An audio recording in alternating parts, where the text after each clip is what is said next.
As above, so below.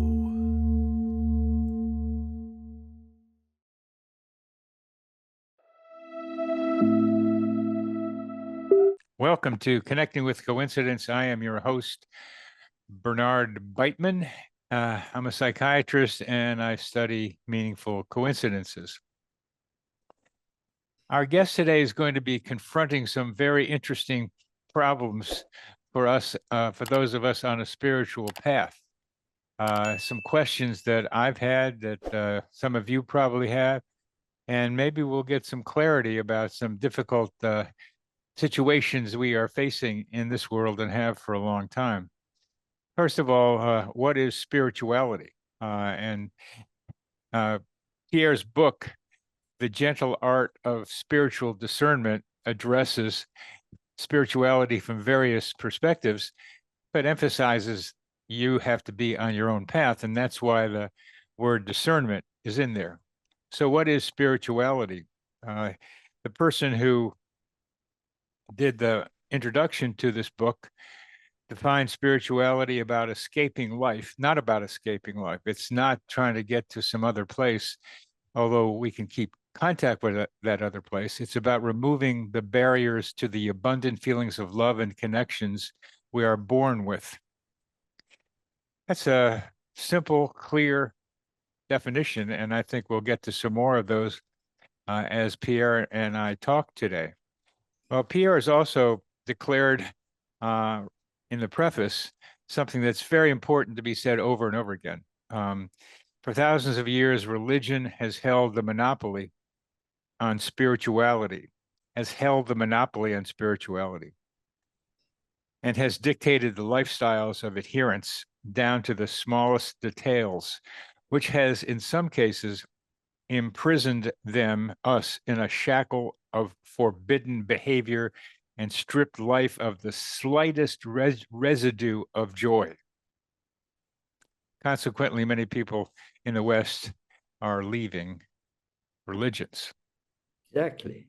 And it's so profoundly clear the way Pierre has described it, and we'll probably get into that some today, and what can be done about this corporatization of religion by religion organizations. How can you find your own spiritual path?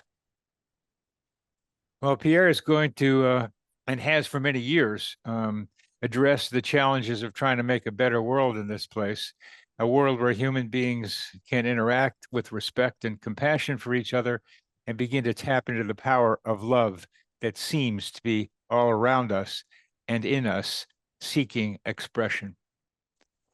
Pierre Pradervand studied at the University of Geneva, Bern, and at the University of Michigan, Ann Arbor, received a doctorate at the Sorbonne in Paris. He's a citizen of the world. He's been around to lots of places, 40 countries, every continent. From his Geneva home, Pierre is now an active writer. He's written a lot of books, 23 of them. 23 is a good number, Pierre, and he's a life coach, helping people to live simpler yet richer lives with tools that empower them to strengthen their internal anchors and advance on their spiritual paths. Welcome to Connecting with Coincidence, Pierre. Hello, my friend Bernard. I'm delighted to be sharing this hour with you. And thank you. It's the feeling is what we say is mutual. So we're going to start off with a lovely story of yours. I really like it. One of your travels in Africa. So please tell us that story. Well, I have a very strong belief in the providence that guides us. And this is, in my life experience, which has been so rich, my favorite story of providence. I was very involved in Africa in peasant grassroots, peasant movements. I was the founder of what became the largest, one of the founders, what became the largest grassroots peasant farmers movement in the whole of Africa, l'Association CISES, based in Burkina Faso. And I usually went to as often as I could, even when I was in Europe, to the yearly meetings of the General Assembly And this was in 86 in Senegal. They had the meeting there in southern Senegal. And one after the other, these peasant leaders got up and told amazing stories about what they were doing. And I was so enthusiastic. I just got up in the middle of the meeting and said, my friends, next year I will come and visit you because the world has to hear what you are doing. And I must explain that in the French-speaking context of Europe, especially France, part of Switzerland, Brussels, and one or two other small areas, there was a French agronomist, a remarkable man, who wrote a book that terribly impacted public opinion. Africa got off a false start. And in the public opinion, this gave a very wrong, negative image of Africa. And I wanted to correct this. And so the following year, I left, I contacted a certain number of peasant leaders. And there were so many who said, you must come and visit me, you must come and visit me. And there was one guy in Mali. Mali is in West Africa, south of Algeria. And he really touched me. There was something about this man that really touched me. And I said, sure, I'll come and visit you. And he lived in a tiny village, totally isolated from civilization, except one thing, he was about a mile or so away from a train line. And there was a little so-called station. It was a tiny straw hut on the edge of the train line. And he said, you just send me a telegram a week in advance. I go and pick up my mail once a week in the closest town. And that was about 25 miles from where the village. And you tell the engine driver in Bamako, because I was on the train going from Bamako to Dakar, you tell the engine driver to stop at this halt, and I will be there to pick you up. And so I sent my telegram 10 days in advance to be sure that he would receive it. And I told the engine driver, who told me, yes, he knew the stop, and he'd stop there. And I thought this was an international train. They'll have drinks and food. So I did not take anything. And all along, I was worrying, is he going to stop there? Is he going to stop there? And at the designed place, the train grounded to a halt. And my friend was there in this tiny little hut with a friend of his, and he had not received my telegram. Now, if he had not been there, what would have happened? I knew, of course, not a word of the local language. I didn't have a map of anything. I didn't even have anything to drink or eat. I had a very heavy rucksack. I would have tried to walk along the railroad track, but the nearest station was 20 miles away or something like that. And I would have been eaten by the hyenas during the night, long before reaching the station. And for me, this is a perfect example of this providence guiding us. Somehow I have something to do on this earth. The providence was telling me, Pierre, you have a job to do round on this planet. I'm not letting you go now. And so, and that story, I think of it so often, sometimes days on end, I come back to it because it has such a strong illustration. I don't believe in coincidence. I have a scientific training to the level of a doctorate, And I very much believe that everything in the universe is governed by laws, absolutely everything. From the tiniest micromolecule to the rolling of the galaxies. And the highest law of all is the law of love, because it is a law. It's not just a nice fuzzy feeling in your heart or your stomach. Love is a law of good, of right, of amazement, of tenderness, of goodness.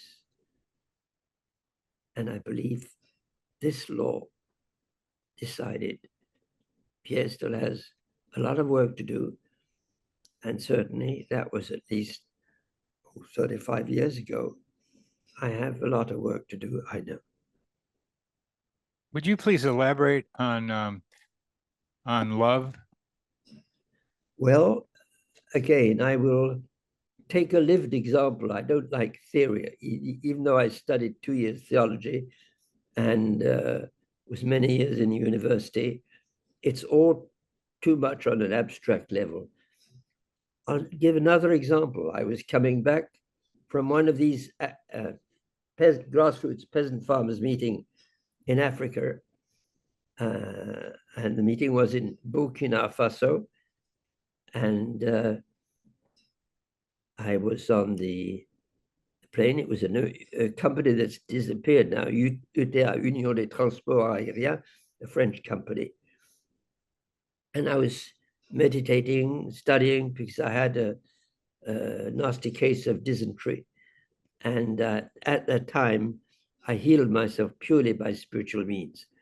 So I was with my spiritual texts, my mantras, my meditations, and sitting next to a little unaccompanied boy with his little notice board on his chest with his name, his address, a phone number. And the stewardess taking care of this little boy was so kind, so gentle. She constantly came to check if he was okay. And at one moment, she spoke to him with such tenderness, kindness. Suddenly, I felt such gratitude for this woman, which turned into a universal sense of gratitude. And then I had an out-of-body experience. I was no longer in the plane. I was in the space, Bernard, where there was only a feeling of love. Love was the only presence, the only power, the only law, the only reality, the only substance in the universe. It was incredible. Pierre Pradervand, the little ego, had totally disappeared. The intellect was absolutely out of bounds. It was all on the level of deep, deep feeling, a sense of this is it, Pierre. This sense that love is the ultimate power and presence in the universe. And suddenly I was back in the plane. I felt something moving in my lower, in my stomach and entrails. In a matter of seconds, the dysentery had disappeared. But the real healing, of course, was this understanding of infinite love.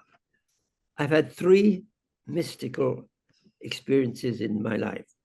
A mystical experience, the knowledge gained through a mystical experience is absolutely unique. It's not something you could describe, and it is something that cannot be taken to pieces by intellectual argument. I've had two other mystical experiences in my life in very different circumstances. And the 3 times, it was a knowledge. It gave me a knowledge that will remain till my last breath. That's a remarkable experience to see the tenderness and the gentleness triggering you into an out-of-body experience that had you feeling the experience of love, the existence of love all around and in us.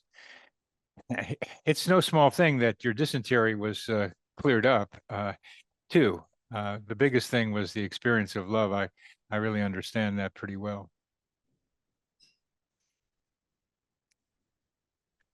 So as you experience love and you tell people about how, or talk with people about spirituality, will you define for us what you mean by spirituality? Spirituality, as I see it, is developing a deep contact with this infinite power, this amazing spirit, this intelligence that is beyond words, that is running the universe. I mean, just look at nature. It is so incredible, the functioning of nature in the spring. Suddenly, everything starts growing. It's not the General Secretary of the UN or the President of the United States or of the Soviet Union who tells nature, now you're going to start growing. No, it's this amazing, amazing power. And again, law is governing everything, from the smallest molecule to the rolling of the galaxies. So I believe that spirituality is getting a sense of this divine government of all things, and especially a sense that this divine government is infinite love and wants our good more than we ourselves can want it for ourselves. But that's why we go through sometimes tremendous trials, because these trials are needed for our growth. And it's sometimes only years later that we understand this. I went through a period of between 2010, 2015, of total darkness, what the Bible calls the valley of the shadow of death. I was no longer myself. I didn't know where I was going. I didn't know what the divine was. It was just terrible. And now that I'm out of it, I'm grateful, because it developed in me a tremendous sense of compassion for others who are going through similar trials. And especially, it rid me of the belief that there are certain things you have to do to grow, to be spiritual. I have a wife who's the person I admire most on the planet. At 84, she runs an international foundation. She's just launched a program called 75%. She's the first person to have calculated, and this is just stunning that nobody thought of it, of calculating this, that women, the young and children constitute 75% of the world's population, and have nothing to say running the planet. And if someone wants to discover this foundation, you just go on internet and type Women Worlds Summit Foundation, Women Worlds Summit Foundation, and you'll find her website.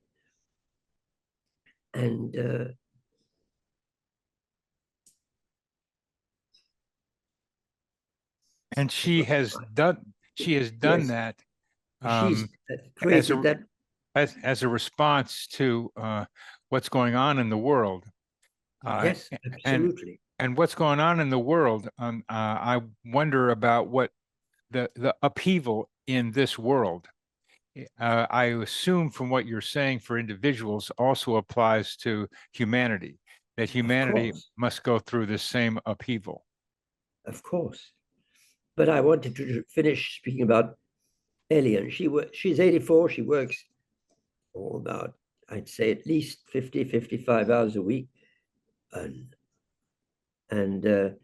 what the foundation has already achieved is amazing.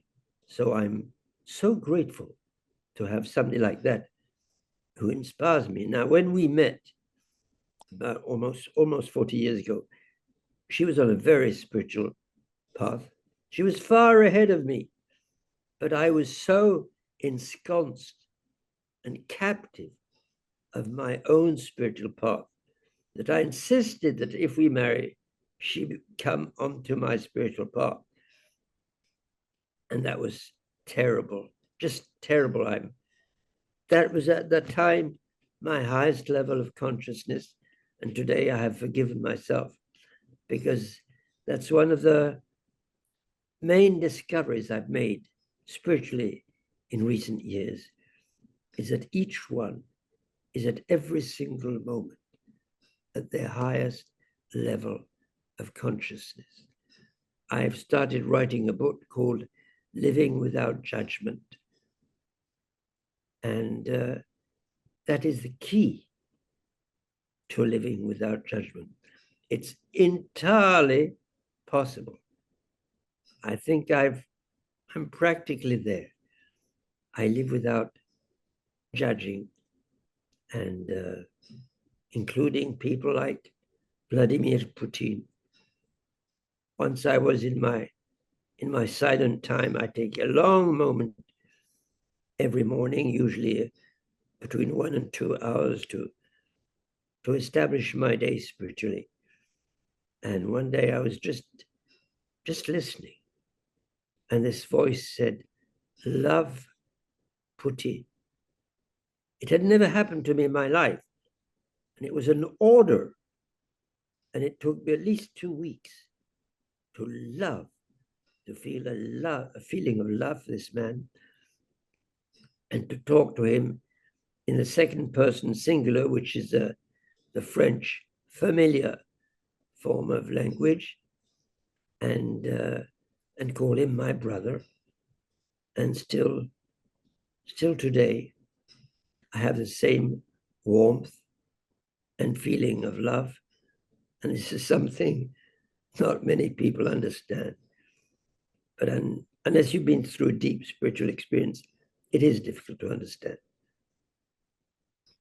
Well, of course, that's hard for people to understand. I know people who are doing something like that.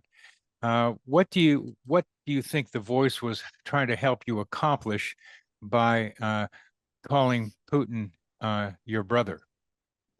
Well, no, the voice simply said, "Love Putin."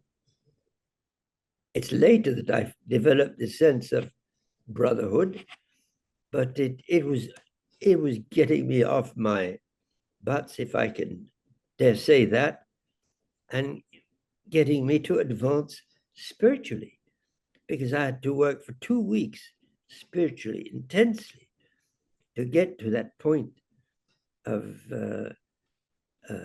love for him. I'd say it was enlarging my robe. Because judgment is one of the main diseases of the planet. And Jesus said, "Judge not." He didn't say judge not, except when simply do not judge, period. And there's such a lot of judgment, sometimes more in churches than elsewhere. So it's a lesson we all have to learn.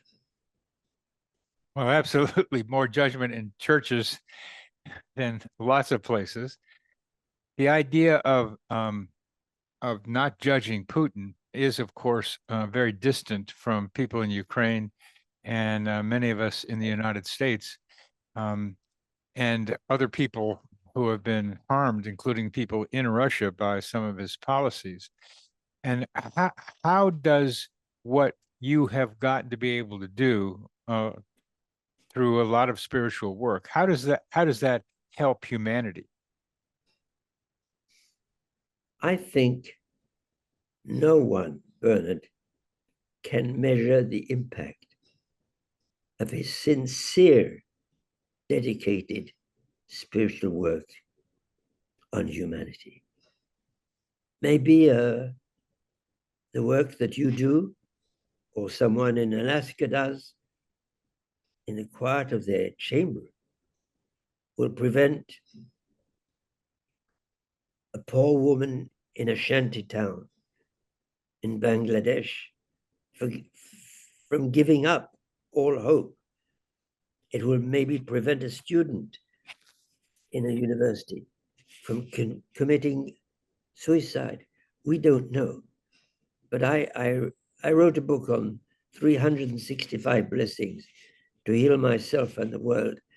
And there are many concrete examples of blessings for specific professions and social situations. And I do think a sincere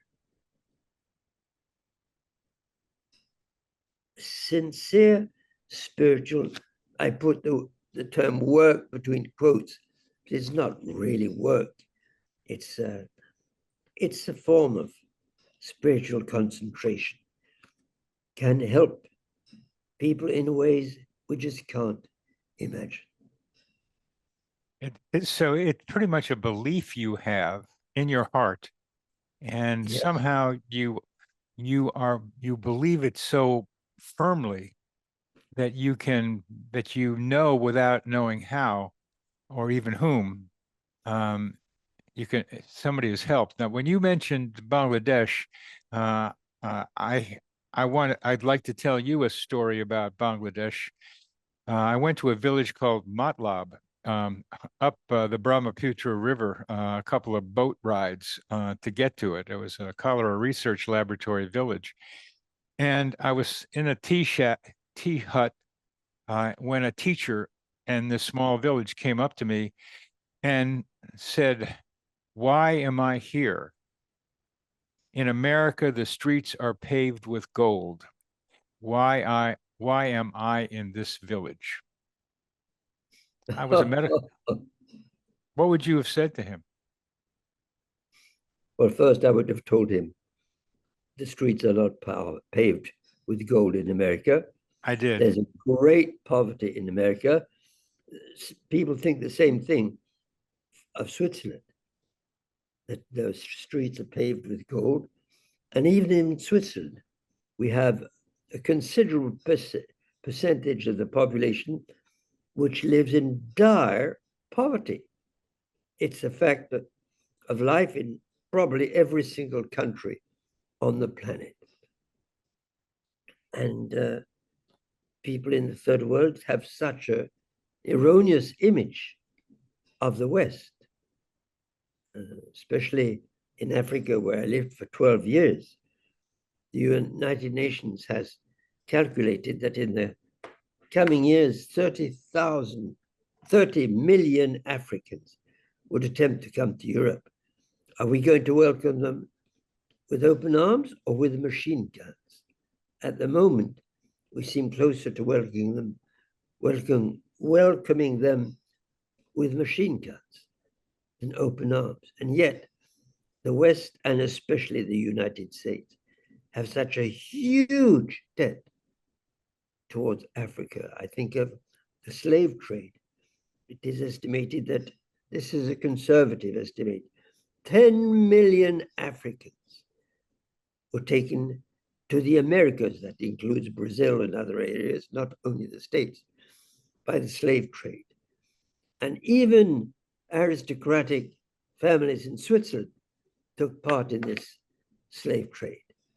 And Africa was exploited for its raw materials in an exorbitant manner until the independences.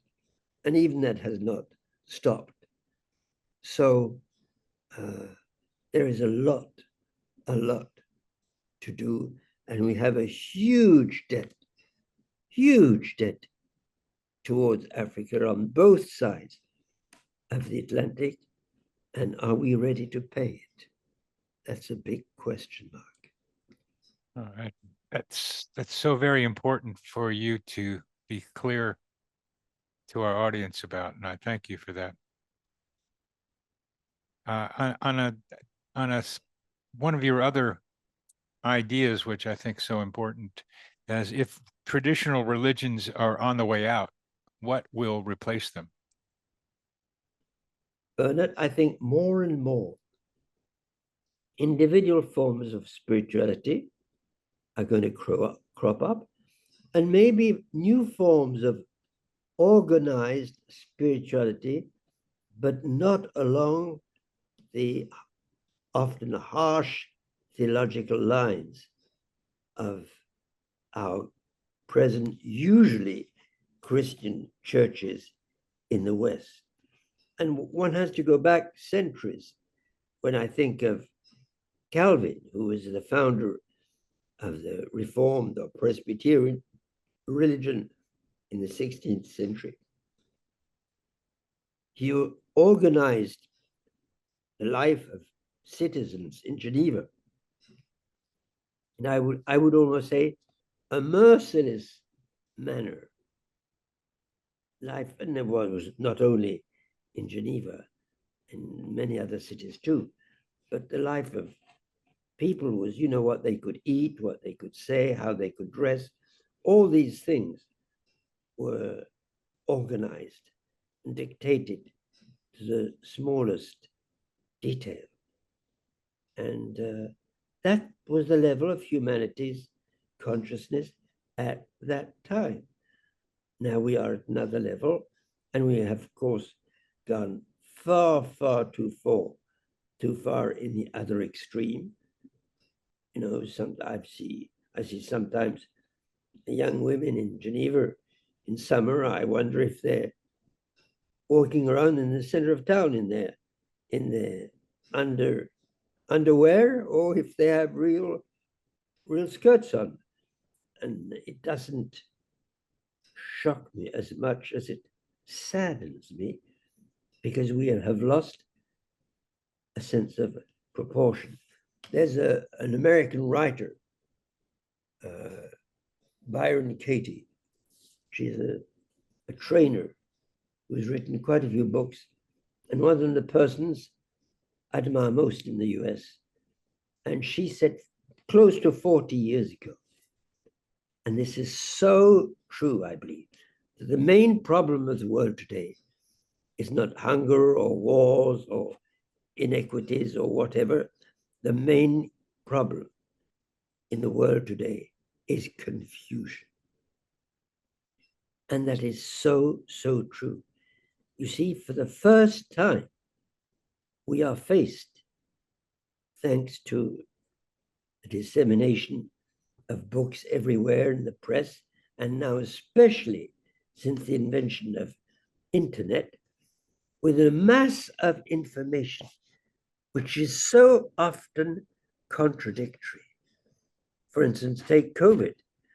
You had high-level medical specialists giving totally different opinions on whether people should be vaccinated or not. And in any field, in the field of food, you know, what you should eat, the variety of opinions is just stunning. And how do you choose the correct one, Bernard? For me myself, it's a huge challenge. I do it by going deep into the silence and listening, but I can't do that I don't do that for everything.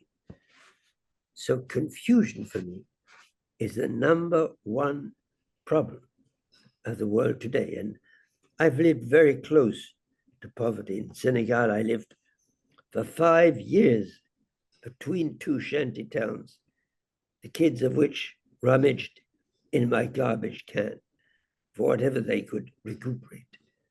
So when you've lived that for 5 years, it's not something you could ever forget. They had no running water, no latrines. And there were thousands of them. How do you live that? Now it was fortunate for these people, it was fortunate that their shanty towns were very close to the sea so they would go at night time on the beach, and the beach would clean up everything. The sea would clean up everything. But they are privileged compared to those who don't live next to the sea. And there are probably tens of millions of people in the third world living in shanty towns in appalling conditions. I think one of the most profound things you're getting across to me, and I hope others, is about Africa itself and how we stole their people and we stole their wealth, and we still are. Yes. And that this is more than institutionalized racism. This is world racism. Is that they became our slaves, so they still are our slaves in Africa. We can take from them. They should serve us. They have so much wealth in their person, in their religions, in their spirituality, in their subsoil. In their subsoil, yes. And we neglect their personhood, and you are making that absolutely clear. And I think I repeat it because you've made that very clear.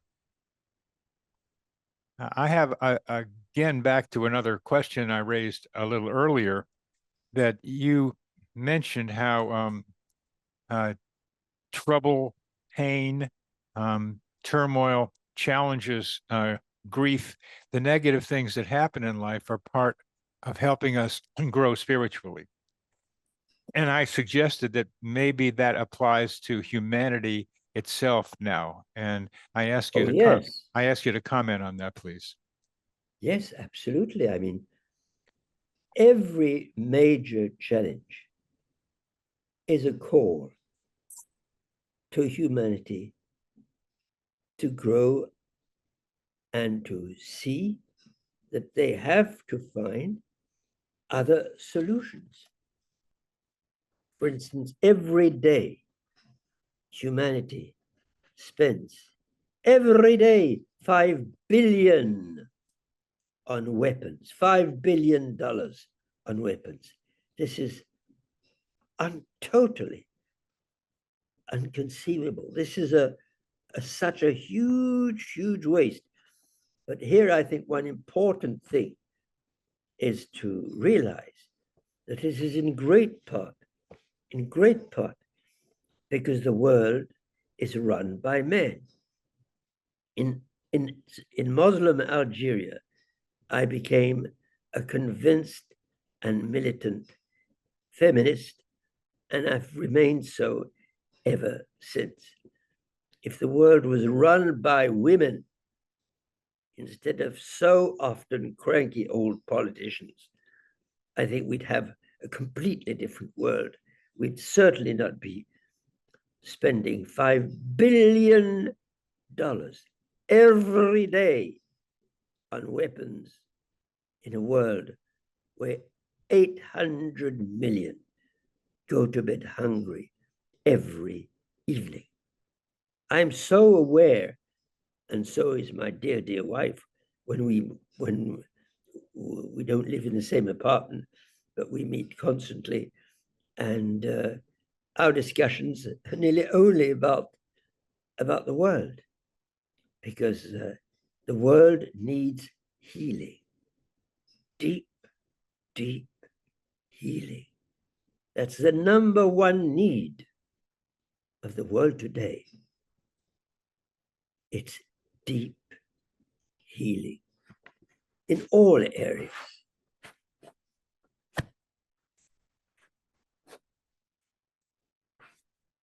Of course, you're right. And my sense is that one way to help is through increasing people's awareness of synchronicity so that they can see that this fabric of reality is much more interconnected than we know. That's what I'm doing. Would you articulate, please, what you are doing to try to bring more balance to the world? One way to say it is very important, is have more women be in positions of decision making, because they have babies. They know what it's like to lose a child and many other things, many other reasons. So Yes. your wife is doing something very, very important for the women and children of the world. How are you helping? What are you doing to try to ease make the transformation that the world is needing? Well, I would say I am now working more on the mental spiritual level. I worked in Africa for 12 years in the field. I started the first programs on family planning in French-speaking Africa, and created a magazine, a periodical, a quarterly, which became in 2 years the most read magazine in French-speaking Africa. And I had no experience of journalism, and this magazine had a huge impact. For instance, we were the first magazine in the world to speak of women's clitorectomy, women's clitorectomy, and many other key issues. And for 30 years here in Switzerland, I've been running workshops. One of my main themes has been simple living,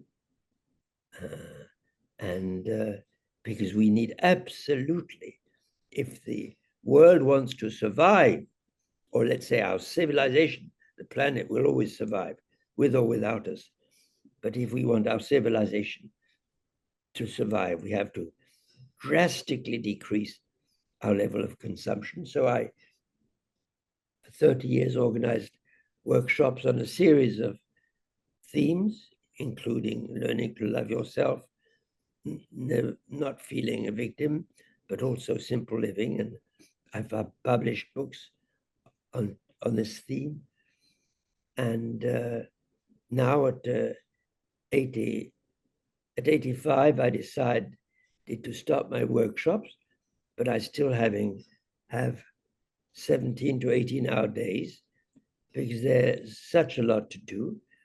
And I continue writing, and by invitation, running workshops and doing personal coaching. And as of now, I've decided, I'm going to announce that in my next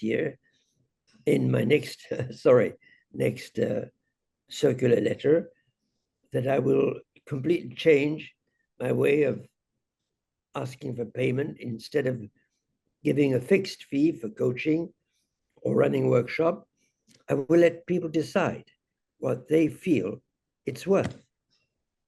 I won't give a price. People will just give, because we have to develop fundamentally a new attitude towards time and money if we want to survive. The whole West, I would say, was built on this statement by the famous American writer, his name slips my mind, of the 19th century, time is money. And our whole civilization is run by that. And that's one of the sickest statements ever made. Time is love. Time is willingness. Time is hard work. Time is expressing goodness. It is not money. But our culture transformed it into money. And that's the plague of our culture. Beautiful. And it's so needed, and you have such wonderful ideas. There are so many people who don't want to think about what's going on. So many people who don't want to think about what they're consuming. There's so many people don't want to think about their impact on other people. How do they listen to what you're talking about? They don't come to my workshops, Bernard. I know they don't. And how do they come to be able to listen to what you're talking about? I don't think they ever do. I think the great majority of people in our culture live according to the statement, live, consume, and have a good time. That's the basic message that most of the advertising with which people are bombarded everywhere, every day, all the time. That's the basic message. Consume this and you'll have a good time. Absolutely. And how do we get to those people, so the consumers with a big C, how do we get to those people so that they will listen to a message like yours? I would say, as my friend Ariana ask the first floor. I have no, by that she means a higher intelligence. I have no quick and easy reply to your question, Bernard. It's a huge question to myself. You know, I've done, I think, my fair share at trying to reach people. I've published over 20 books in 12 languages, including Russian, Arabic, Japanese, and I've run workshops with thousands of people for many years in a series of countries. That's not even a drop in the ocean. No. It's a fraction of a drop. Right. I can only do the best that I can do with my level of consciousness today. I trust above all on this higher intelligence, which will guide us towards what is right. Look at the story of the Jewish people. It's so interesting. There were slaves in Egypt, and a great leader led them out of Egypt to the promised land. How often did they rebel against him? Start complaining about this and that. He had the vision, and finally they followed, and finally they reached their goal. I trust we will reach on a global level a promised land of greater social justice, mutual acceptance of our huge differences, and one day mutual love. But it's going to be a long, long, long trek. And we need a good dose of help from something up there. I agree. We need a good dose of help. And being as I work as a psychotherapist, I recognize that if people are going to change, they have to think they need to change. Exactly. And we ain't got that with the many consumers, especially the ultra wealthy, who are the biggest of the consumers and want nothing to do with anybody else except their desire to keep consuming. And being able to do that for all levels of consumers, to get them to recognize it's not the right thing, is going to be, for the planet, for humanity, it's going to be a challenge. That's a challenge that I am looking at. Well, we've come to the end of our time together because you've got to go someplace, and we've had some wonderful conversation here. And I just want to put the book out again. Thank you. Thank you, You're welcome. You're very welcome. This is a wonderful book, ladies and gentlemen. It's one of 23 written by Pierre. And the term discernment is very, very important throughout this book. You can hear that Pierre is a discerning kind of fellow. He's seen a lot of stuff, and he's able to say what's right, what's wrong, what's good, what's bad. And that's a form of judgment, discernment is, but we don't have time to talk about that. It's discernment for the benefit Yes. of whoever's around here. But these words are problematic, and I think I know the distinction you're talking about. But I want to be able to, I thank you for writing this book. I thank you for challenging religions in the clarity that you are doing it, the corporatization, I called it, of religion. And it's been a way that people have told others how to behave and imprisoned them. And the culture imprisons people now in buying things. And you are addressing all these issues. And I thank you very much for you and your wife for what she's doing on behalf of what humanity I can speak for. Thank you, Bernard. I've really, really enjoyed our conversation.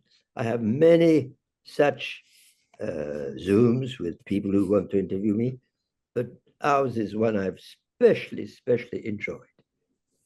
That's very, very kind of you. It's very, very kind. My heart has opened up to you because your heart is so wide open to help other people, and just the way you speak and the fundamentals from which you speak, the direct experience of mysticism and poverty come together in Pierre. And I thank you for what you're doing and for who you are. Thank you very, very much. Goodbye, friends, wherever you may be. You're in Geneva, and I'm in Charlottesville, Virginia. So, but all those who will listen or see this little show, this Zoom, I bless them on their path, whichever it is, and I bless them in finding the ultimate key, which is unconditional love. Baruch Hashem. Thank you, Goodbye, Pierre. my friend. Goodbye. This psychosphere is our mental atmosphere, like a hologram of cosmic consciousness.